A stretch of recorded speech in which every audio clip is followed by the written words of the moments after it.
Hey now, Brawlers, it's time for another Board Game Brawl review with Nick Minahan, sponsored by BoardGameBliss.com. Hey peeps, today we're going to take a look at Tyrants of the Underdark, a Dungeons & Dragons game from Gale Force 9, although it is licensed out from Hasbro and Wizards of the Coast because they have the Dungeons & Dragons license right now. Now this is a competitive deck building game. You wouldn't think so from the size of the box, but actually it's a deck, much like the game Trains, it's a deck building game that mixes together deck building with actually having a spatial element out on a board, in this case, area control of different sites in the Underdark. Now, if you're not familiar with the Drow or the Dark Elves from the Dungeons and Dragons universe, specifically the Forgotten Realms, because Dark Elves are different in every different plane, but that's a whole other story, or many stories. They have a house structure. So in the underground caverns of the Underdark, which is a huge labyrinth underneath the surface of the planet of Toril, there are these Drow have cities. And in each city, they have a house structure where different houses have different. They're in different ranks in the city. Some houses are superior to others. They war with each other constantly to sort of jockey for position up that ladder. If you've ever read the R.A. Salvatore, really set all of that stuff in stone as far as the lore goes with his Drizzt books, and how he came from Menzoberranzan, one of the major cities of the Drow, and so on and so forth, which actually is represented in this game. So in this game, you are taking control of those houses, including House, I never say this right, it's either Bainray or Bainair, something like that, but it's Drizzt's original house that he abandoned when he left the Underdark. So that house, other houses, you're competing against each other in order to take control of the city. And of course, since they are the Dark Elves, the Drow, they are using subterfuge in some cases to do it, and outright violence in other cases to do it. So you have spies, you have troops. Of course, it is deck building in Ascension style, or DC Comics deck building game style, with a row of cards that constantly replenishes. You're buying cards from there, using them to influence the board, and I've said too much as it is. Let's go ahead and get to the brief overview of the game. Then we're going to come back. I'll let you know what I think. And hit the chair.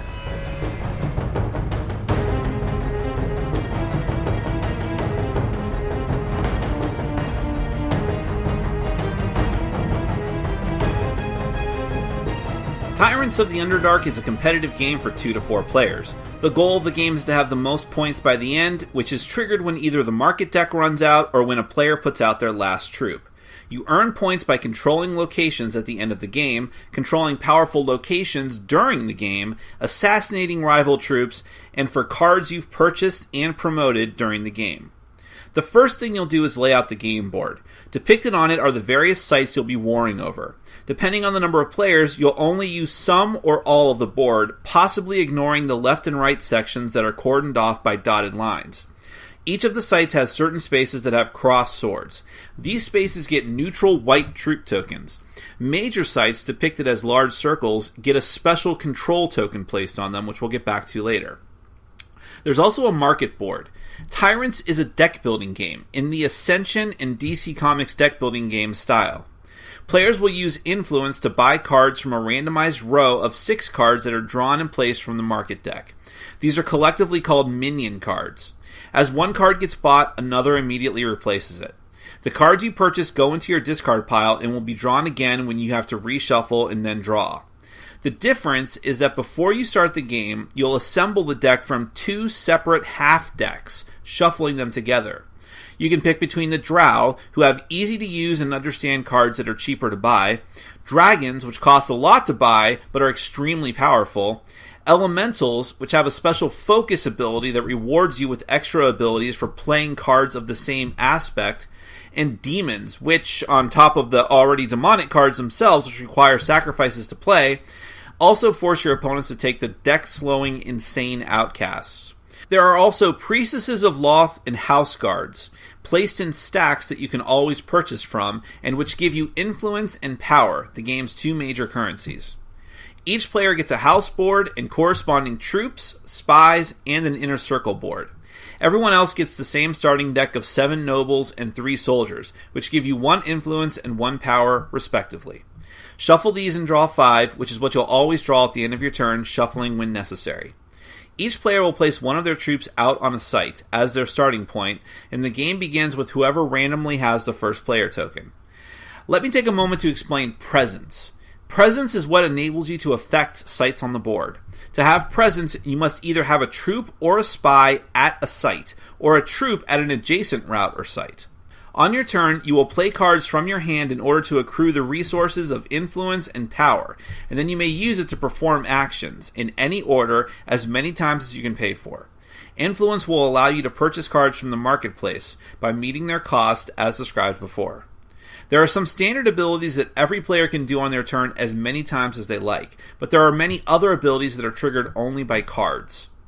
Power will let you do a bevy of different things. You can spend 3 power to assassinate an opponent's troop, or a neutral troop, anywhere that you have presence. Assassinated troops are placed next to your board in the trophy hall and give you 1 point each at the end of the game. You can also deploy troops at the cost of 1 power each, wherever you have presence. If you have no troops remaining but take the deploy action anyways, you'll gain a victory point for every time that you do it. Deploying is important for controlling sites.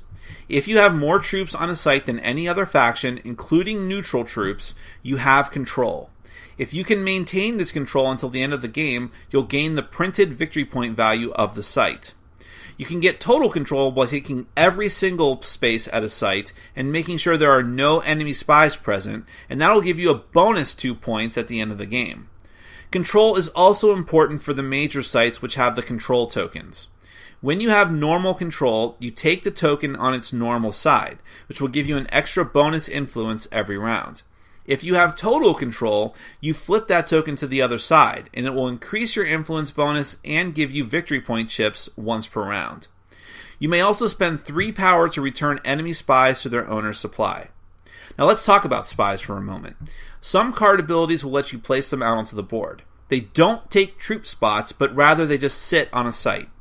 Each player can only have 1 spy at a site. They give you presence and keep your opponents from getting total control.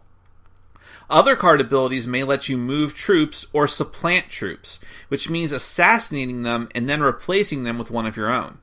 You may also be able to promote cards by using other card abilities. Every card has 2 victory point values at the bottom. You gain the lower value if the card is in your deck at the end of the game. You gain the higher value if you manage to promote the card by placing it on your inner circle board. You won't be able to use that card anymore, but it will be worth more points at the end. When one of the end game conditions is met, finish out the round and add up your points with the score pad. Whoever has the most is the winner.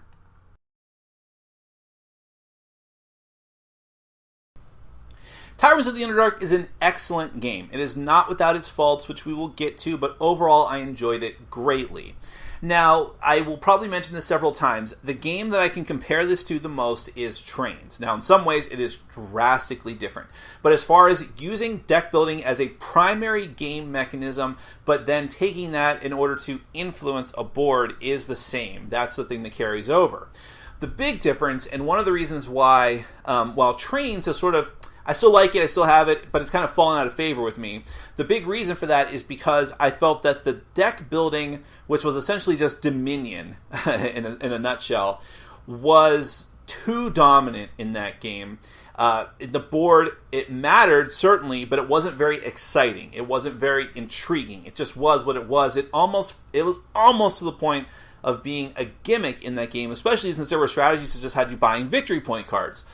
In Tyrants of the Underdark, it feels much more substantial. It's much more of a thing. It's much more intriguing and exciting, and intrigue is the name of the game when you're talking about the drow.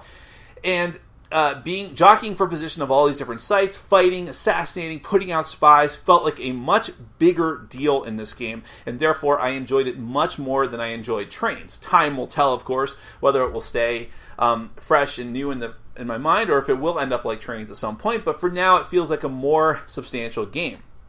Now the deck building itself is Ascension style, which has its ups and downs. It's a lot simpler. It is more random, which has, again, ups and downs. It kind of sucks when and we'll touch on this later, but it kind of sucks when an awesome card comes out randomly that you now can't afford, but the next player is going to be able to afford it, and you may never get an awesome card when your turn comes around. Them's the breaks. However, I really love the mechanism of mixing together 2 different decks to get a new one. It's not that that's drastically revolutionary or anything like that. I mean, technically speaking, in the DC Comics deck building game, which is this type of deck builder, you can take superpowers and things from different sets and mix them together, but that's much more of a pain in the ass, and it doesn't feel as intuitive as it feels here, where it's just like, all right, we're doing elementals and demons today, let's do it, see what happens, which is a lot of fun, and it leaves the game wide open for expansion material that is easily integrated. Like, oh, here's an undead deck now, see what you can do with that. Now, that would be a lot of fun in the future, so I really like how that works. Other than that, it's really similar to Ascension, specifically, even down to the mystics and heavy infantry of the priestesses of Lolth and the house guards. But that's okay. I don't mind that so much. I skipped over the components and the theme, so let's talk about that for a moment. Components are fine. No complaints. I like the little miniatures. They're not like the best in the world, but I'm not a miniatures aficionado, so I don't really care. They look good. The artwork looks good. The artwork is actually, much of it, if not all of it, is reused from previous Dungeons & Dragons material. I even saw a lot of stuff from 3rd edition Dungeons & Dragons, which was over 10 years ago at this point. But I'm fine with that. I really don't mind, because it's beautiful artwork. Why wouldn't you use it? You're sitting on a treasure trove of material from Wizards of the Coast and D&D. Why wouldn't you use that? So I'm totally fine with that. But it is noticeable, because I'm like, oh, I've seen that exact picture of a red dragon before. I used to see it all the time. So it's fine, though. But it looks good. The whole game really looks good, and I'm totally cool with the components as they are. As far as the theme goes, I feel the theme. You could definitely re-theme this to a lot of different things that are taking over territory. Some annoying person I played with kept saying, it's like Risk, it's like Risk, it's like Risk. It's nothing like Risk, but you could definitely feel that it could be a real world type game where you're jockeying for position of different countries and things like that. Nevertheless, it does lend itself well to the Drought theme because of the aspect with the spies, because of all the different minions and what they do, and assassinations and all of that. This is what the Drow do in all the books that I've read. And again, I mentioned this in a previous video, I highly encourage you to read not just the Drizzt books, but the War of the Spider Queen, which is from Baker, I think was the author of that, but Richard Baker, maybe. But they're excellent books, and it goes into a lot more detail about maybe actually that might have been different authors for every book, but it goes into a lot more detail about this world and their politics and what happens there, and it's really, really interesting stuff. Female-dominated society, incredibly evil, worships the Spider Queen, and I do get a lot of that feeling from the game, which is great.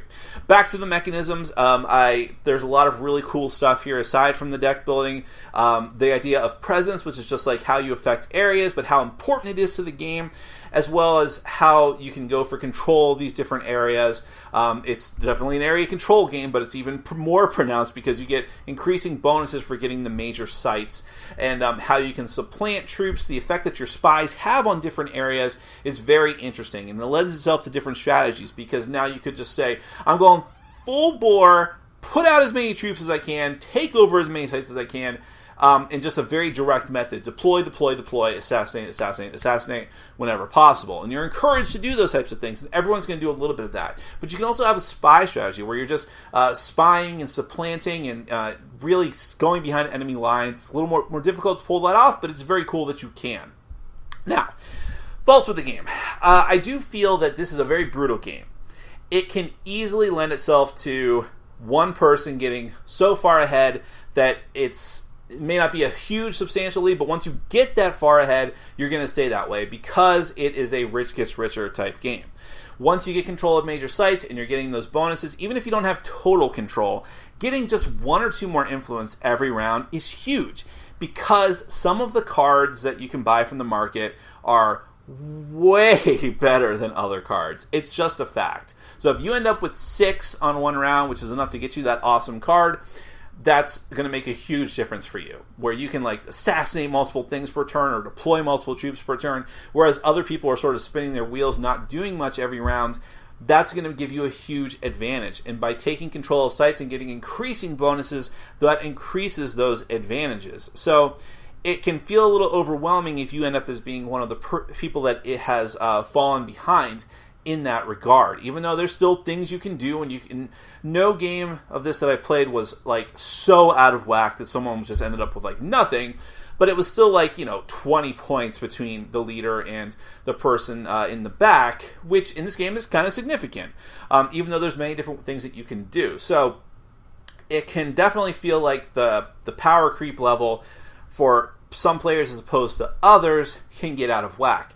It also plays very oddly with different numbers of players. I've played this with 4 players and with 3 players, and I felt even with 3 players, where you're just blocking off one section of the map, it felt much more in your face. And when that happens, it's going to lead to more things like that, because if players are in their face more often, one player is probably going to get the short end of that stick, depending on card draw. Again, the cards that someone else might be able to buy that lets you just trounce your opponent.